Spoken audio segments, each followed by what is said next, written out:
Hello, everyone. Thanks so much for joining us today for another installment of our MBAs of Impact series. I'm your host, Vinay Croft. I'm the Field Marketing Manager for the Americas region at the Graduate Management Admission Council. And this series is designed to expose future students of color to the power, breadth, and reach of a graduate management education business degree. So I'm excited, super excited today. We have Rodney Williams on, and he is the president and CEO of Belvedere Vodka. So before I introduce him and we get to him, I want to provide a few housekeeping notes. One, I want to set expectations. So he and I will chat for about 20 to 30 minutes. From there, we will take questions. So you're watching via YouTube, pop your questions in there. My colleague is watching behind the scenes, and she'll ensure that I'm hearing feedback. Let's see. Just want to make sure you all can hear me clearly. All right, that sounds a little better. So we'll chat for 20 to 30 minutes. From there, we're going to throw to Q&A. Ask questions. This is what this is all about. You have the opportunity to talk to someone who has been there. He's done that. And I don't think he's stopping. So please, please, please ask your questions. Secondly, I know some of you are with us. You're thinking about the GMAT exam. We always want to give you an opportunity to get information.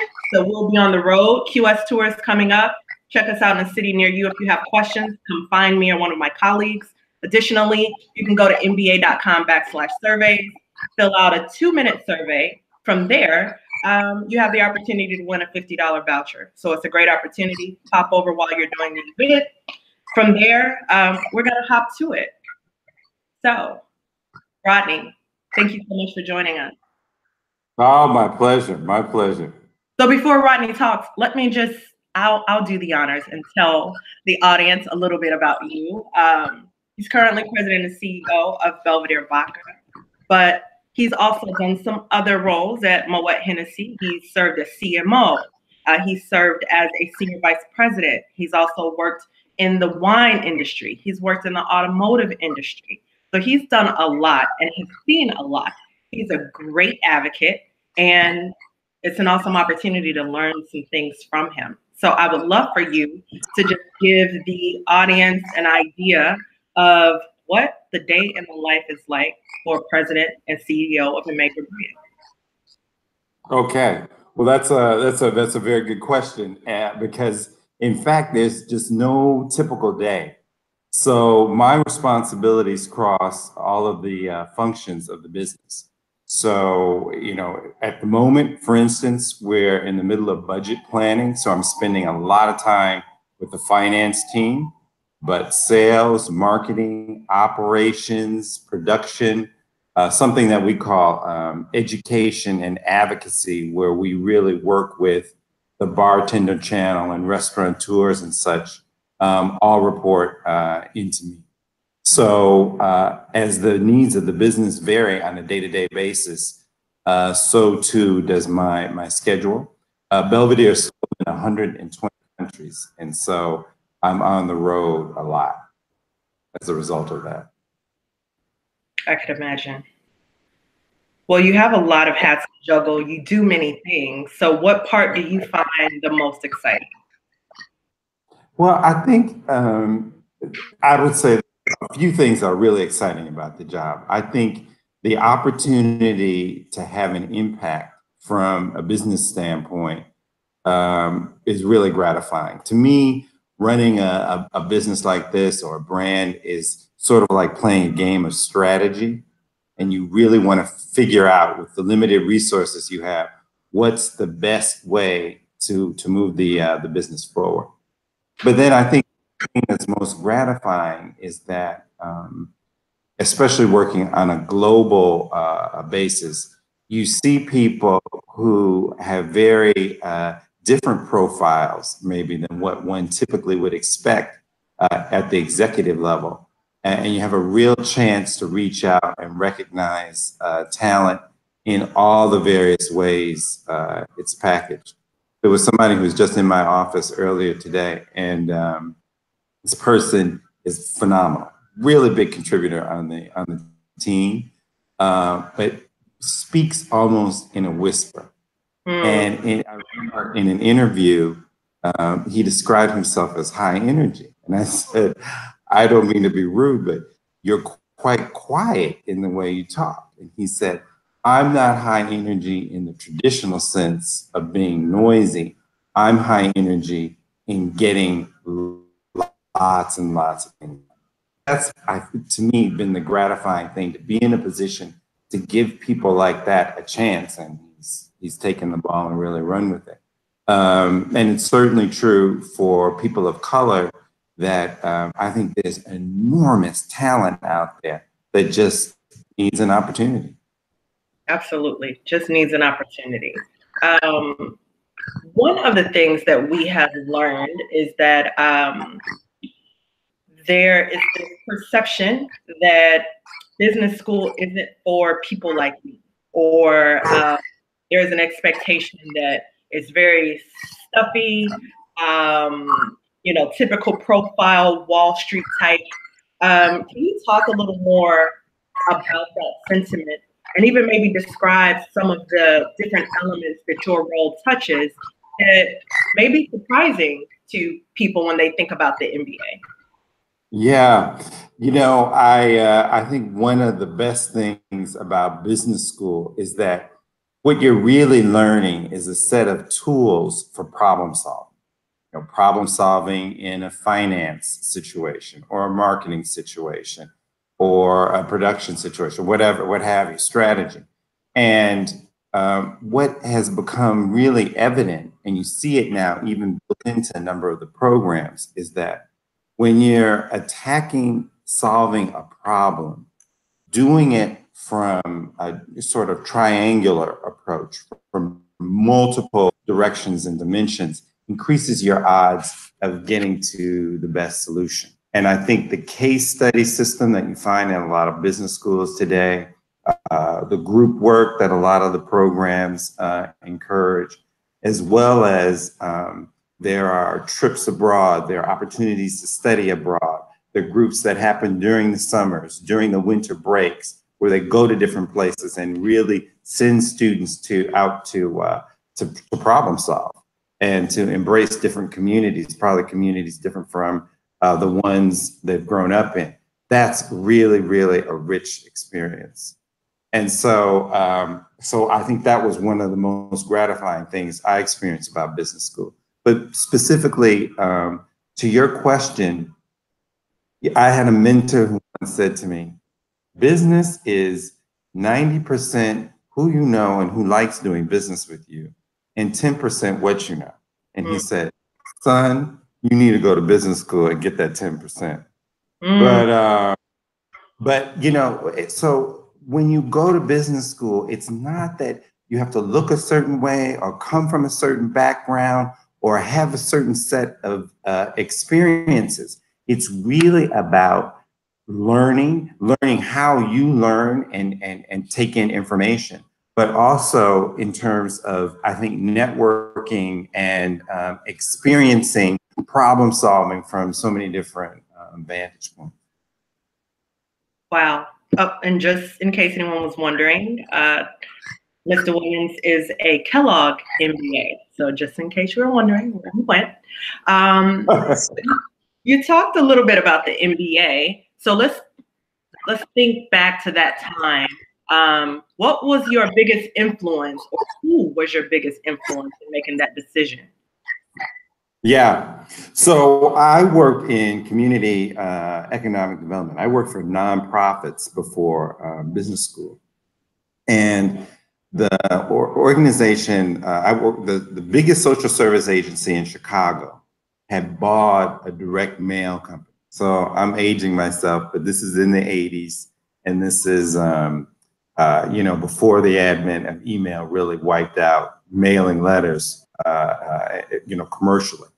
And the assignment was to hire disadvantaged young adults and provide real on-the-job training, and then into the greater economy. They'd move on to even better paying jobs.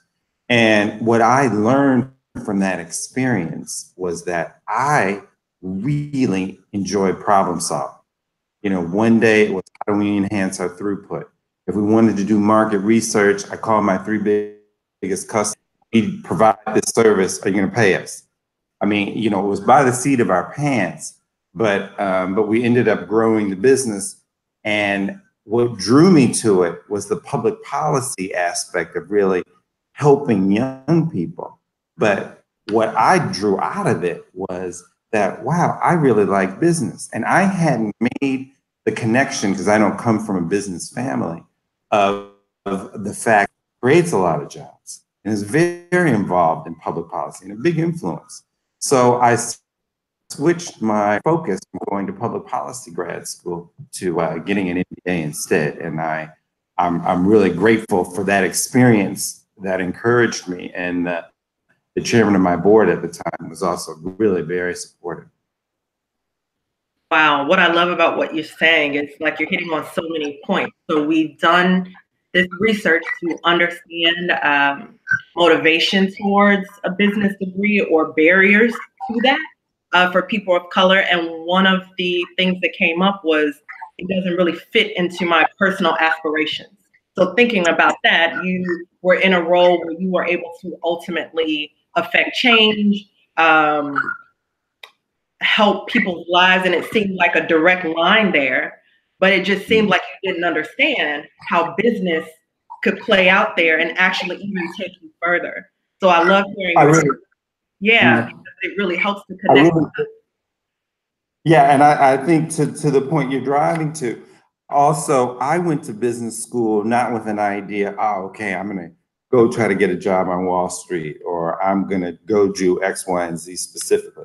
I just felt like I really enjoyed this generalist experience of having these various business challenges constantly thrown at me. And I wanted to understand, how do sophisticated companies actually manage this versus, you know, our making it up by the seat of our pants in this small business. And so I management before I got to business school. And as I learned about it, I ended up doing an internship at GE, and then my first job at school was at Procter & Gamble. And you know, my mother says to this day, she said, had it not been for you, I would have never believed so many people were working behind each of these products in the grocery store. But the fact of the matter is, there are teams who are building all of those brands.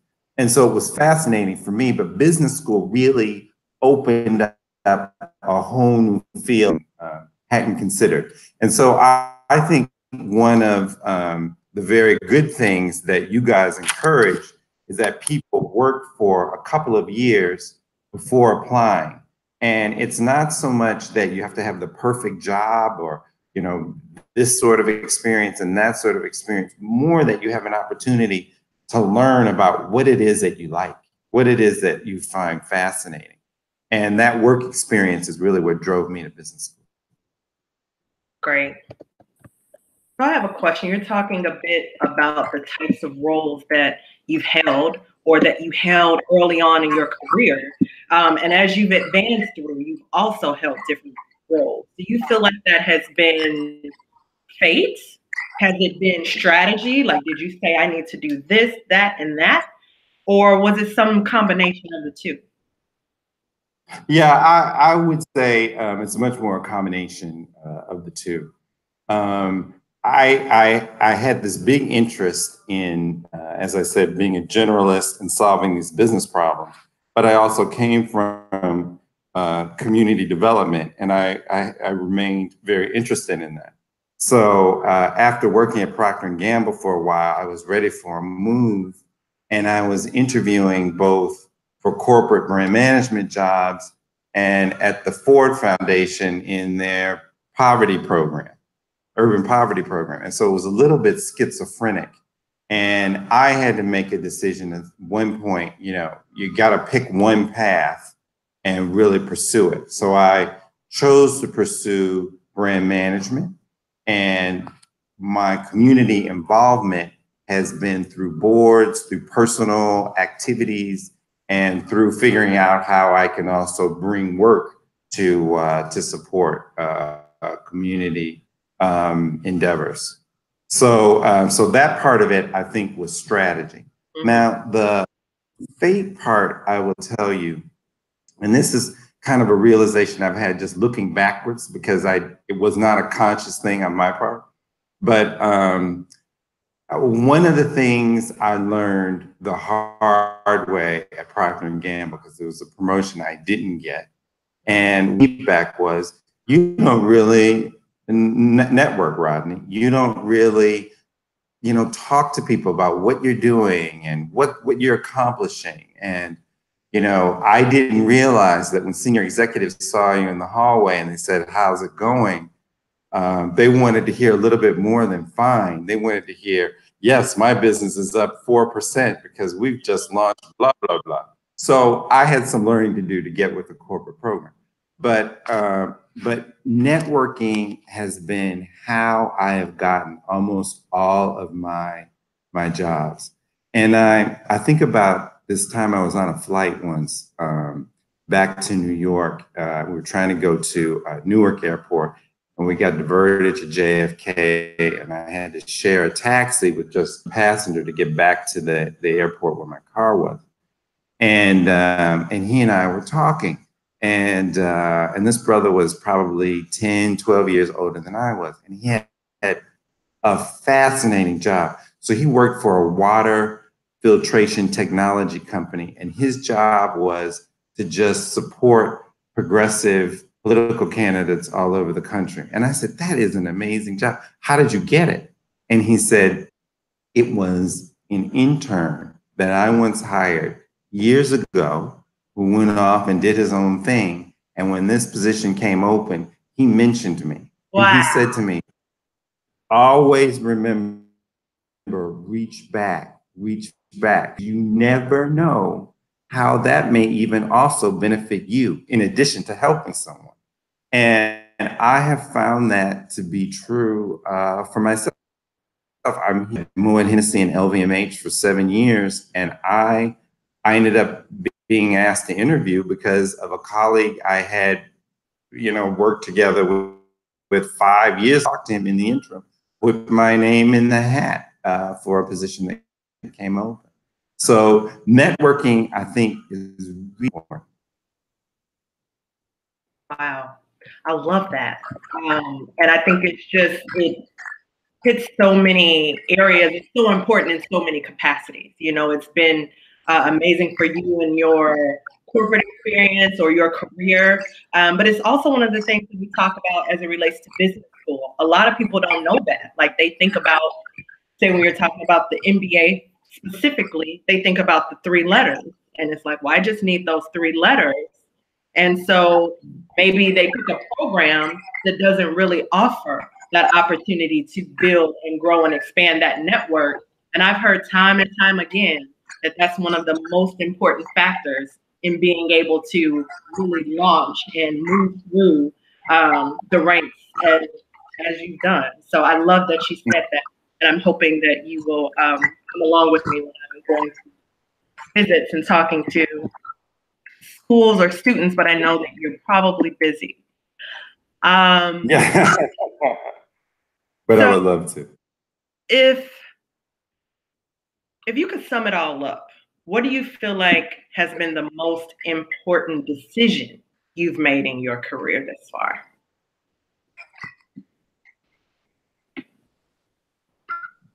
Well, I didn't decide on one specific path versus, ascribing myself to this generalist curse that I can never pick anything. Everything seems so interesting. Like in business, typically people who assume have a skill set that's sort of in the T formation. So they're generalists in many categories, but there's one area where there's depth, where it goes down. And for me, that was marketing. So it was really helpful to make that call. think the other thing is that so marketing has always been the core of what I've done, but I've been driven by what seems interesting, what seems like a new opportunity to build something. So what drew me to OnStar for General Motors was that nothing like that had ever been tried before. They launched it and it failed pretty badly the first time. And I got a call from my boss's boss at GE, and he said, from the summer internship, and he said, you should join this team and lead the marketing. And it was a great experience for me. And since then, I've really taken on chair. I've been asked to fix businesses that were either underperforming or the leadership really wanted to drive much faster growth than had existed. And so I think of myself as like a brand turnaround person. And I think over time, you don't have to do this the day you graduate from business school, but over time, as you get a sense of not just what is it that you really like doing, but what is it that you're also very good at, it's really, really helpful in terms of driving your career forward and being able to pass on opportunities that maybe don't deliver on those two things as well as some others. Have you had any skills from business school that you've relied upon during your career? Mm-hmm. So for me, marketing just comes very naturally. And in terms of running a small business and having to build it, the part I didn't tell you is when they hired me, they told me the business was in the red and we had 6 months to fix it or they were going to shut it down. Wow. But we got there. Yeah. We got there. So that part I really understood, but really like in terms of the accounting and some of the deep finance, so I majored in marketing and finance. But I will tell you, at Kellogg, they used to survey the alum 10 years out, and they would ask what classes were most valuable, and they would publish the scores by discipline, like who's working in my marketing, who's working in finance, yada, yada. And across the board, the same classes would be rated at the top. So much so, I don't think they still do that survey anymore. And the classes that were valuable were organizational behavior. And I see it in my own day-to-day work. There are many people who are deeply skilled. There are incredible operations managers, great advertisers, really, really great, in terms of finance.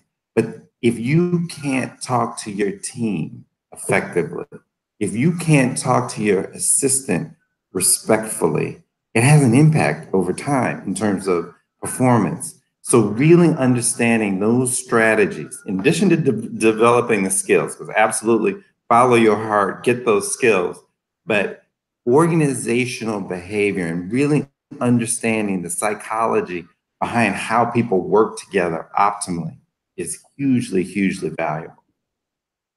Wow. Okay.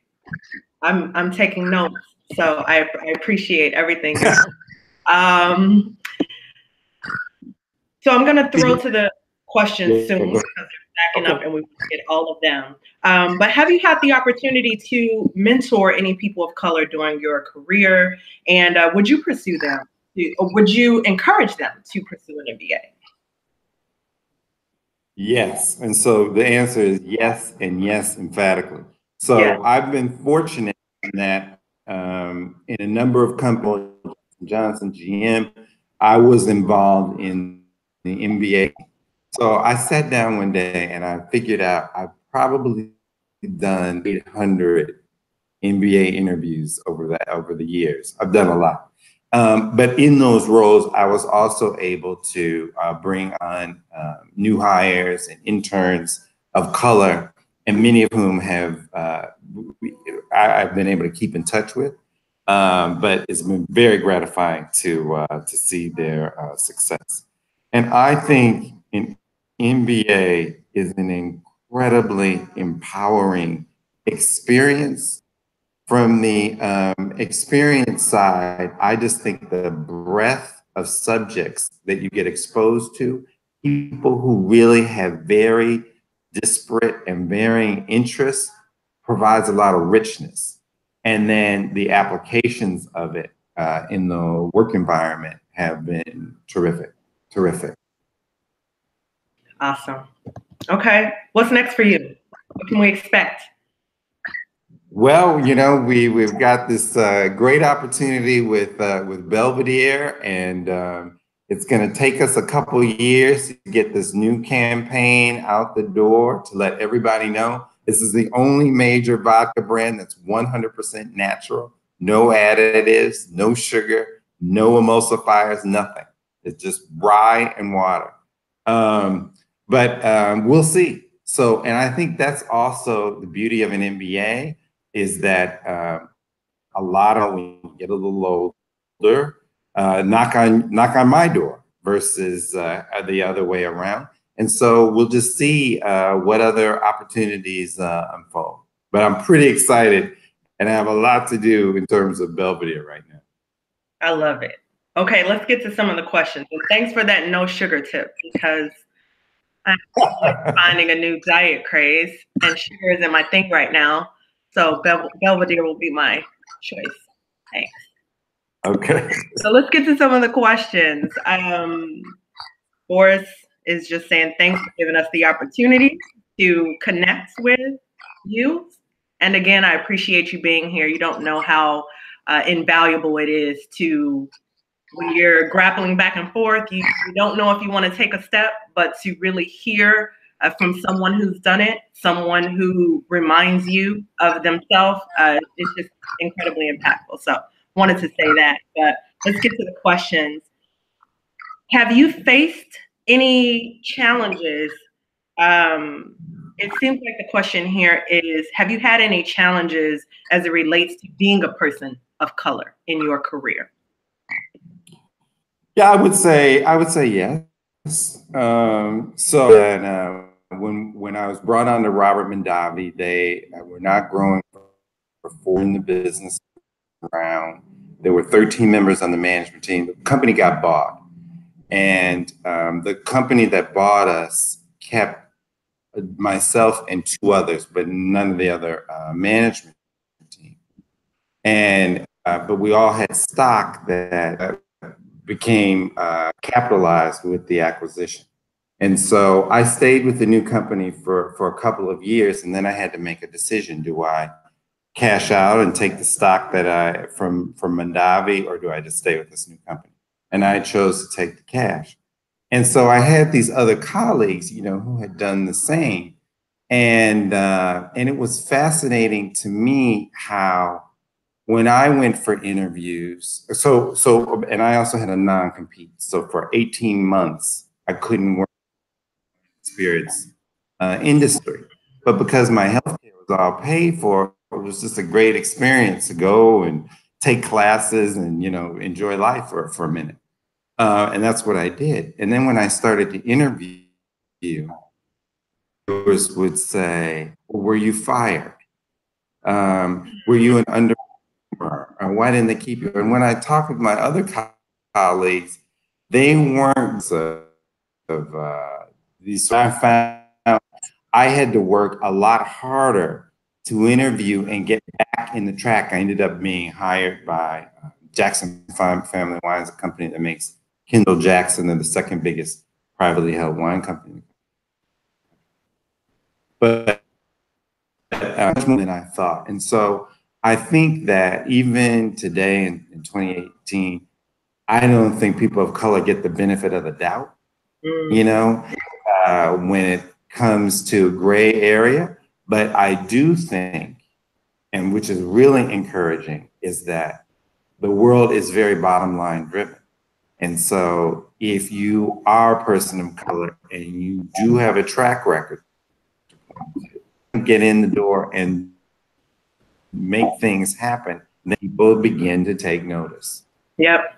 And so I'm the first Black VP in the wine industry company. And I can tell you, when Robert Mondavi, they told me, you don't need to meet Mr. Mondavi for the first 2 weeks. You need to learn about the industry because very personal. Okay, cool.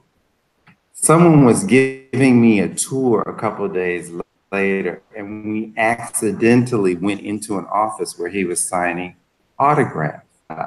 And they introduced who I was, the new head of marketing. And he looked up and he said, "Where did you come from?"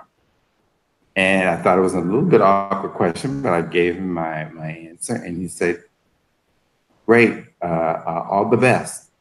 And I went to my boss, the COO, and I said, "Is there some awkwardness that I'm African American?" And he laughed and he said, "What happened?" I told him the story and he said, "No," he said, "as a matter of fact, Mr. Mondavi's son came in to see him and said, you know, it's time that this industry have an African American executive. So it's great. It's not a problem." But you have to understand, I think, as a person of color, that when you go into these, the treatment is a little bit different. So in the wine industry, what happens is that the leaders of the companies meet with growers on a yearly basis and explain the strategies that are coming up and handle Q&A. I got lots of questions about, what did your parents do? Where did you grow up? They're trying to figure out where I came from. Yep. And you just put it in context. But I think that, you know, are you going to have awkward moments? Absolutely. But if you really focus and keep your eyes on the prize, and I think as the world changes and we recognize multicultural, the influence of American people of color and hip hop culture globally is incredible. That differentness is in it. Absolutely. Love that.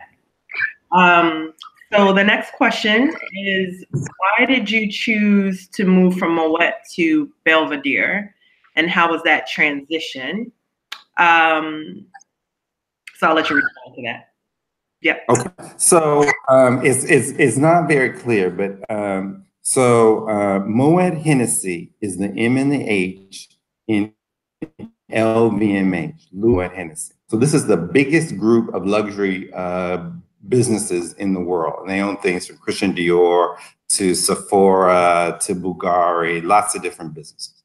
Moet Hennessy is a collection of different businesses in wine and spirits business. So it goes from Dom Perignon and Krug and Veuve Clicquot champagnes and all kinds of different brands. I was the CMO for the US for all of these businesses. And then they asked me to come over to the Belvedere business. So I am the president of Belvedere for the whole world, not just the US. And I'm the first, I'm the only African-American president of any of the businesses within LVMH, and the only African-American president of a major spirits business. So it's a start, I feel like. In 2018, to be talking about the first on one level is sad, but on another level, then let's get on with it. I'm ready for the second and the third and the fourth, and let's get the momentum going. Love that. Question about Kellogg, and how did that, it says Kellogg in general. I would imagine it could mean either the experience there or the credential from Kellogg. How did that help shape and mold your change over from nonprofit over to CPG? What about Kellogg helped and assisted in that? Okay. Well, what drew me to Kellogg was that it has very strong marketing. So it's usually ranked at the top in US News and World Report in terms of marketing at the graduate level. That a group work culture. So typical assignments are for students to work in groups of 3 or 4.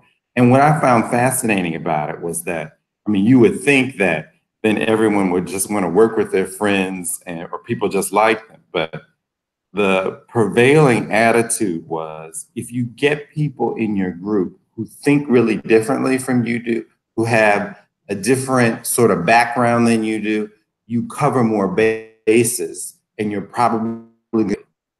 So there was a premium place on really exposing yourself in terms of the work with people who are quite different. And I learned a tremendous amount of way. So it was a fantastic program. And I know that's done in many other business schools as well. Okay. We have a question about funding. Now, I don't know how much you might be able to offer here, but definitely take a stab. So the question is, how do you balance or go about, maybe how do you think about finding a company that might help fund your MBA versus other methods to pay for it?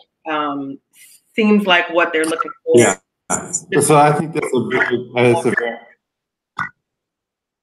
Go ahead. Important question. One of the things that is not apparent to people and wasn't apparent to me when I applied is that there are scholarships readily available. And a lot of the times, in particular, very expensive and scholarships, even within the schools themselves. I'll tell you, I applied late to Kellogg. I think it was about March. I was making that shift from public policy to business. And when I went for the interview, and mine happened to be with the head of admissions, she said at the end, "Well, you're a really strong candidate, but all the scholarship money was gone." Telling me, "You're not getting in because all the money's gone and you can't afford it." When in fact, accepted. And I think like maybe in the first week of class, I got a note come to financial and they gave me a full scholarship. So I think that there are lots of opportunities in terms of finding scholarships. Now, in terms of working and doing the MBA, I tip my hat to people who have that discipline to be able to do it. I think it's fantastic. I think in many cases, especially when companies reimburse, you don't end up with loans and debt that you need to pay back afterwards. But you need to know yourself. I personally, am doing good talking and chewing gum at the same time. I don't know that I would be so good at balancing. So I think to know yourself. And in terms of picking a company versus another based on whether or not they offer reimbursement, I think you just need to be sure that that's fine to be one criteria point, but you probably want to have other things that you're considering too. Does this company offer opportunities for advancement? Is their business vital? Are you going to be doing something that's really stoking your own career interests? Make sure that those things are checked off as well, not just. Awesome. And I'd like to add, if you're looking for ways to finance your degree, there is money out there. You just have to find it, especially for people of color. Similarly to what Rodney was saying about being the first, but then let's get on with it. If you look at the numbers now, minorities are underrepresented in business school programs. And that's one of the reasons why there is a push towards increasing those numbers. And so the opportunity is there for you. You just have to make sure you seize it and you present yourself in the best way possible. And so using the tools that are available in your application to show your ability, do that. Take it seriously, put the effort behind there, and there'll be money out there for you. So just you may have to be creative. There are organizations out there that help you find that and find those opportunities. Question about networking, and I know that you are keen on networking. It seems to be your number one go-to.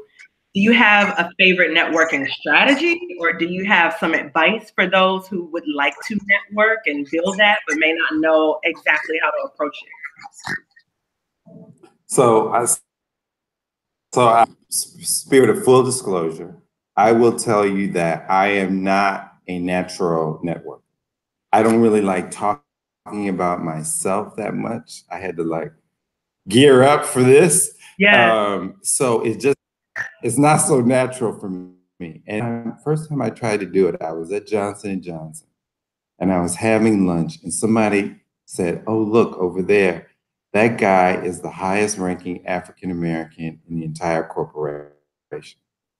At my seat, and I went over to him and I just said, "Hi, I'm Rodney Williams. I'm assistant brand manager. I would love to have lunch with you sometime." He said, "Sure, call blah, blah, blah, and get on my calendar."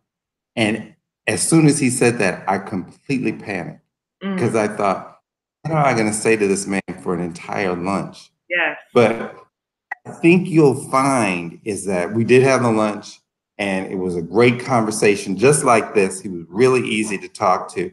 And senior people are very interested in helping people who are coming up. But, and one person said this to me, it was another Johnson & Johnson exec. I said, you know, when I first started here, you weren't so friendly to me and you weren't so available. So what changed? I wanted to see that you had the drive yourself. And once I saw that you had the drive, then I'm happy to reach back and help and support you.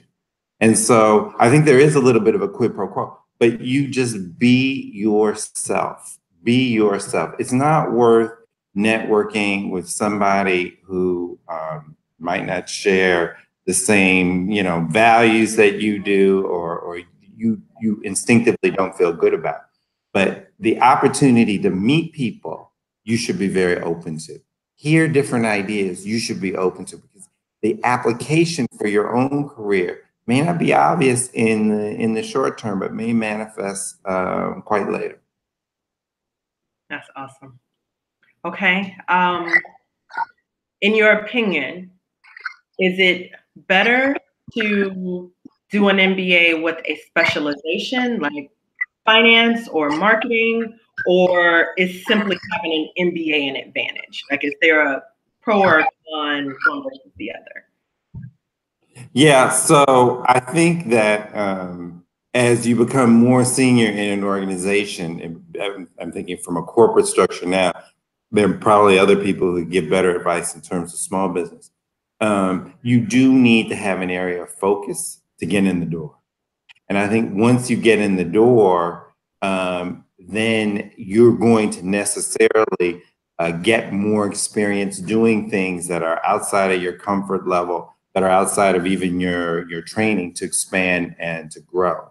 So at that point, then it just becomes the MBA that's really the differentiating factor. But I think initially, to start out, having, as I said, that T, like it's fine to be general, but there's got to be one area of depth, one area that really interests you, an area where you can focus and distinguish yourself. Okay. I think you spoke to this before, but maybe perhaps expound on, did you know when you went into that MBA what you wanted to do? Or did you get into it and then kind of figure it out? So, and this to me is the beauty of MBA and business school. I did not know. And I had a family friend who said, you know, you should get into pension fund management. The big pension funds, like for teachers, for instance, in the big states, really want managers of color, but they're very few. He said, in 3 to 5 years, you'll have your own firm and you'll do your own thing. I thought, okay, well, maybe that makes a lot of sense. I took a couple of classes in pension fund management and it was paint dry. It didn't excite me. It didn't speak to my heart the way marketing did. And so I chose to pursue a different route once I found brand management. But that's the richness of business school, is that you get exposed to so much and you're able to do a summer internship. So you're actually in a field that may not be what your interest is or what you were trained to do beforehand. and to get a real hands-on sense of, is this a good fit or not? Okay. Question about your business. So how does Belvedere differentiate itself? Well, so in addition to being natural, Belvedere uses a grade of rye called Dankowski rye. So this is the best that you can use. You could actually bake bread from it. It's that high of quality. So earlier this year at the Ultimate Spirits Challenge, Belvedere was named World Vodka of the Year and won the challenge. In London at the spirits competition, we also won the best in class for vodka. So the quality is outstanding. I think the other thing that differentiates Belvedere is that it's produced in Poland in the world's oldest continuously operating vodka distillery. It's 108 years old, and it's world wars and the Bolshevik Revolution and the fall of the Iron Curtain. I mean, it's seen a lot of changes, and yet the commitment to quality, it has remained during all of that. The other thing that I think sets Belvedere apart is that on the sustainability front, we've been able to cut CO2 emissions by 42% since 2012. So last year, Belvedere was the first distillery to win a grant, a green energy grant from the European Commission to continue our green initiatives. And by 2020, we will be the distillery in all of Europe and possibly the world. Wow. That's an accomplishment. Thanks for sharing that. Amanda has a pretty interesting question. So what did you do to succeed in each of your executive roles? And she's asking because she says oftentimes CEOs who get replaced say it was due to the economy. So she's wondering, is there a strategy to success? You seem to have succeeded in multiple big executive roles. What's been your secret or strategy?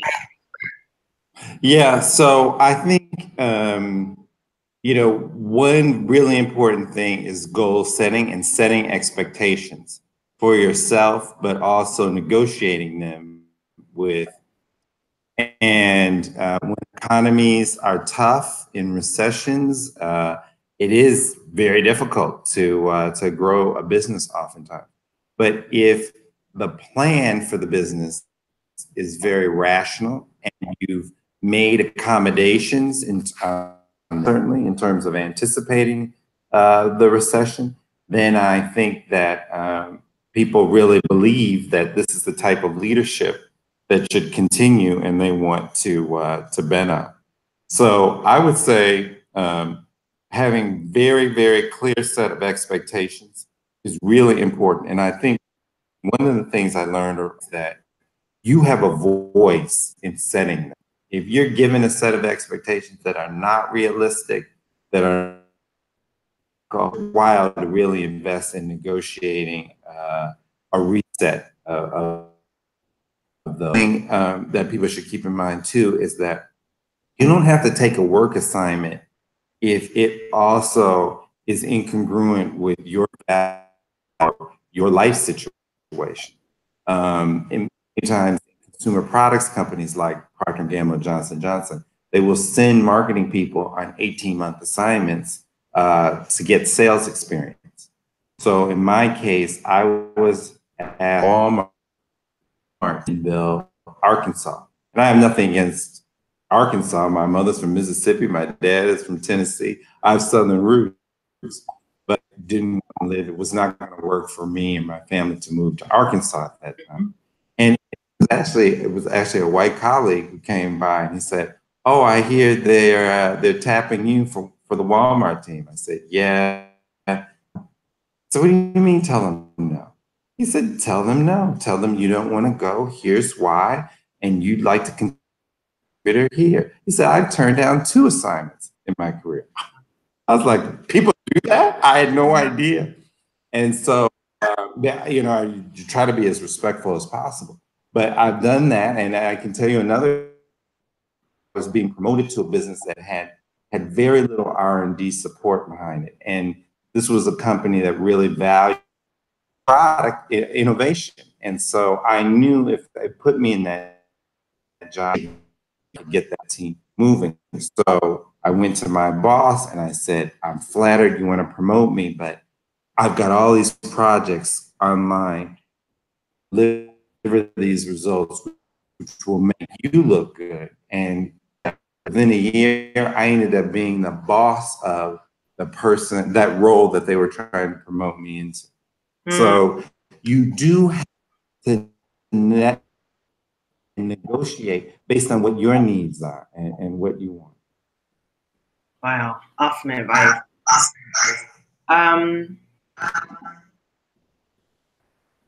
Reading through other questions. And I just want to say, I've been to Bentonville many times, and it is a great time.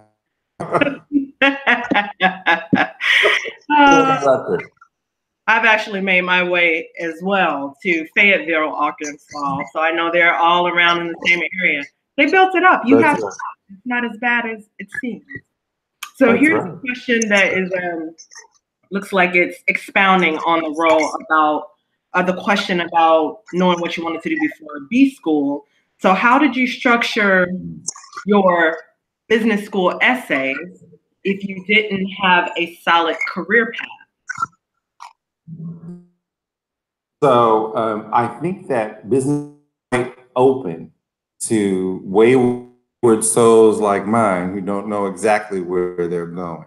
Idea. So I knew that I was fascinated by the business side of the public policy thing that I had been doing with this direct mail business before as I was applying.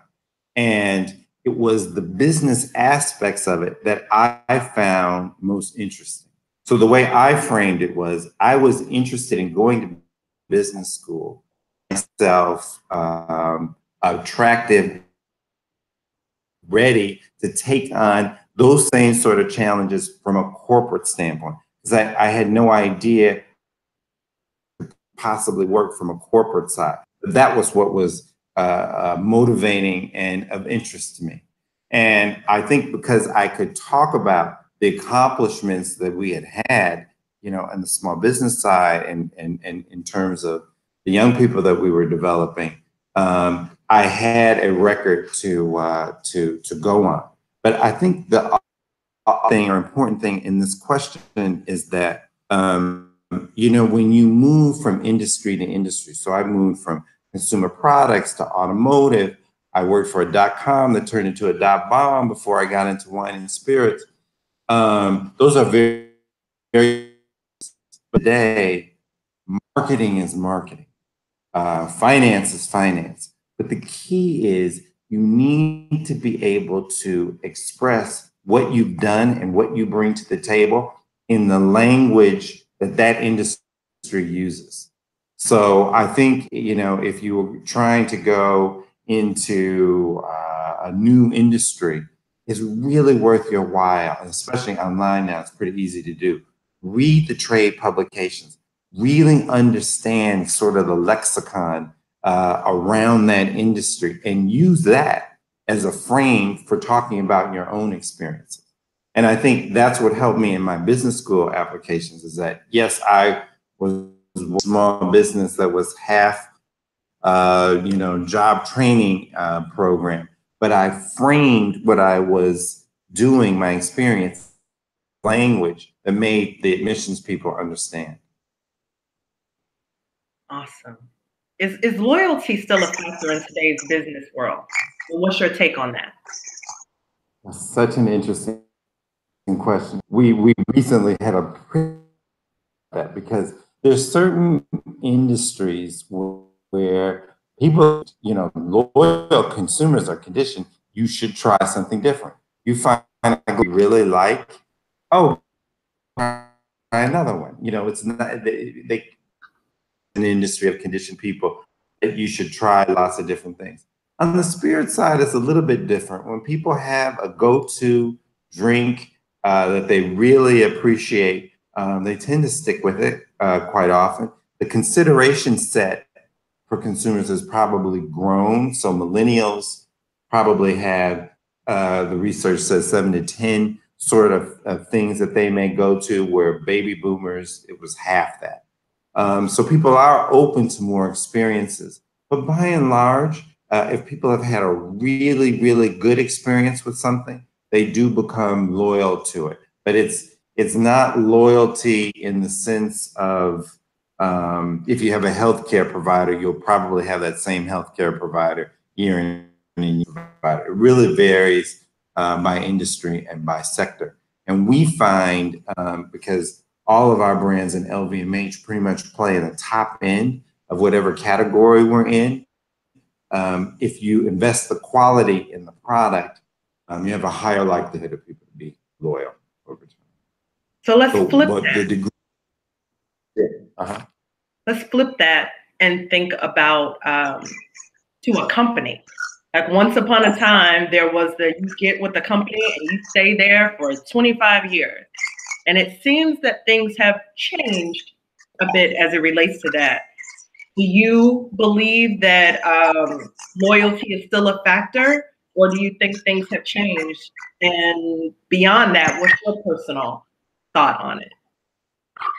Yeah, so they have changed very much.